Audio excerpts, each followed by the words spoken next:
ദൈവത്തിന് സ്തോത്രം. അനുഗ്രഹീതമായ പ്രഭാതത്തിൽ എല്ലാ ദൈവമക്കൾക്കും യേശുക്രിസ്തുവിൻ്റെ നാമത്തിൽ വന്ദനം. ദാനിയേൽ പ്രവചനം 6-ാം അധ്യായം 10-ാം വാക്യം.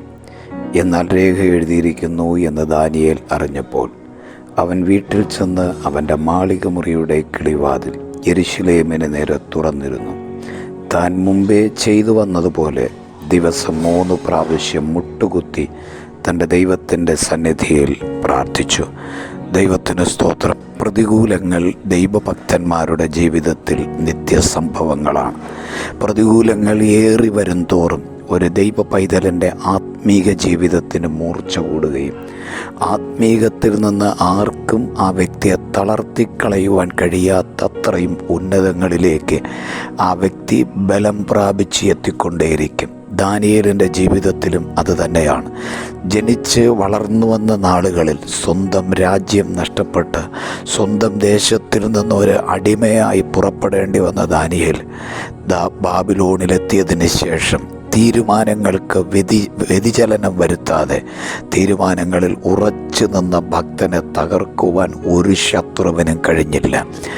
രാജ്യത്തിൻ്റെ ഉന്നത പദവികൾ അലങ്കരിക്കുന്ന സമയത്താണ് തനിക്ക് വിരോധമായി തൻ്റെ ശത്രുക്കൾ ഗൂഢാലോചന നടത്തുകയും തൻ്റെ പ്രാർത്ഥനയ്ക്കും തൻ്റെ ആത്മീയതയ്ക്കും വിരോധമായി രാജാവിനെ കൊണ്ട് രേഖ എഴുതിക്കുവാനിടയായത്.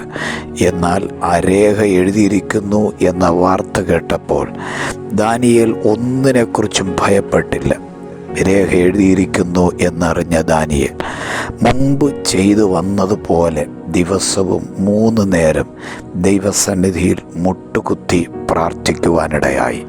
എന്നെ കേൾക്കുന്ന ദൈവമക്കളെ, നാം പ്രതിസന്ധികളെക്കുറിച്ച് കേൾക്കുമ്പോൾ വേഗത്തിൽ ഭയപ്പെട്ടു പോകുകയും ജീവിതത്തിൽ നിരാശയുടെ മൂടുപടം ഇട്ട് നാം തകർന്നു പോകുകയും ചെയ്യുന്ന അനുഭവങ്ങളാണ് പലപ്പോഴും നമ്മുടെ ജീവിതത്തിൽ കാണുവാൻ കഴിയുന്നത്.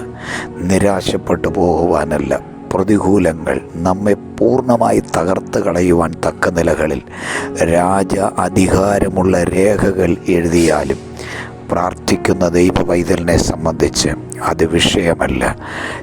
താങ്കളൊരു പ്രാർത്ഥിക്കുന്ന വ്യക്തിയാണെങ്കിൽ താങ്കളുടെ ജീവിതത്തിൽ വ്യക്തിപരമായ ഒരു പ്രാർത്ഥനാ ജീവിതം നിലനിൽക്കുന്നുണ്ടെങ്കിൽ ഏത് പ്രതിസന്ധിയുടെ നടുവിലും ഒരിക്കലും ഭയപ്പെടേണ്ടതില്ല. ആ പ്രാർത്ഥന എന്ന ആയുധത്തെ ഉയർത്തിപ്പിടിക്കുക. ആ പ്രാർത്ഥന എന്ന ആയുധം ഉയർത്തിപ്പിടിച്ചു കഴിഞ്ഞാൽ താങ്കളുടെ ജീവിതത്തിൽ കർത്താവ് ഇറങ്ങി വന്ന് പ്രവർത്തിക്കുവാനിടയായിത്തീരും. രാജാവിനോട് സിംഹത്തിൻ്റെ ഗുഹയ്ക്കകത്തു നിന്നും ദാനിയേൽ പറഞ്ഞ വാക്കിങ്ങനെയാണ്: അല്ലയോ രാജാവ്, അങ്ങ് ദീർഘായുസ്സുള്ളവനായിരിക്കുക, സിംഹങ്ങൾ എനിക്ക് കേടുവരുത്തരുത് എന്ന് ദൈവം തൻ്റെ ദൂതനെ അയച്ച് കൽപ്പിച്ചിരുന്നു. ഓർക്കണം, പ്രതികൂലങ്ങളുടെ നടുവിൽ ഇറങ്ങി വന്ന് പ്രവർത്തിക്കുന്ന ദൈവം തൻ്റെ ദൂതനെ അയച്ച് സാഹചര്യങ്ങളെ അനുകൂലമാക്കുന്ന കർത്താവ് ഇന്നും താങ്കളുടെ ദൈവവുമായി കൂടെയുള്ള കർത്താവാണ്. ആ ദൈവത്തിൽ ആശ്രയം വയ്ക്കാം. നമുക്ക് ദൈവത്തോട് പ്രാർത്ഥിക്കാം. പരിശുദ്ധ ദൈവമേ, സ്വർഗസ്ഥ പിതാവേ, തിരുസന്നിധിയിലേക്ക് ഞങ്ങൾ വരുന്നു. ജനത്തെ അനുഗ്രഹിക്കണം. പ്രാർത്ഥനാ ജീവിതം അത് മുറുകെ പിടിക്കുവാൻ കൃപ ചെയ്യണം. പ്രാർത്ഥനാ ജീവിതം അല്പം പോലും കുറഞ്ഞു പോകാതെ കാത്തുകൊള്ളുവാൻ ദൈവം സഹായിക്കും. കർത്താവിനോടുകൂടെ സംസാരിക്കുന്ന അനുഭവം ഉയർച്ചയിലായാലും താഴ്ചയിലായാലും പ്രതികൂലങ്ങളിലായിരുന്നാലും അനുകൂലങ്ങളിലായാലും കർത്താവിനോടുകൂടെ സംസാരിക്കുന്ന ഒരു ഭക്തരായി ഈ ജനം മാറ്റപ്പെടുവാൻ ദൈവം കൃപ ചെയ്യും. ഞാൻ ഈ ജനത്തെ യേശു ക്രിസ്തുവിൻ്റെ നാമം പറഞ്ഞ് അനുഗ്രഹിക്കുകയാണ്. ജനമൊരു അനുഗ്രഹ വിഷയമായി തീരട്ടെ, യേശുവിൻ നാമത്തിൽ തന്നെ. ആമേൻ, ആമേൻ, ആമേൻ.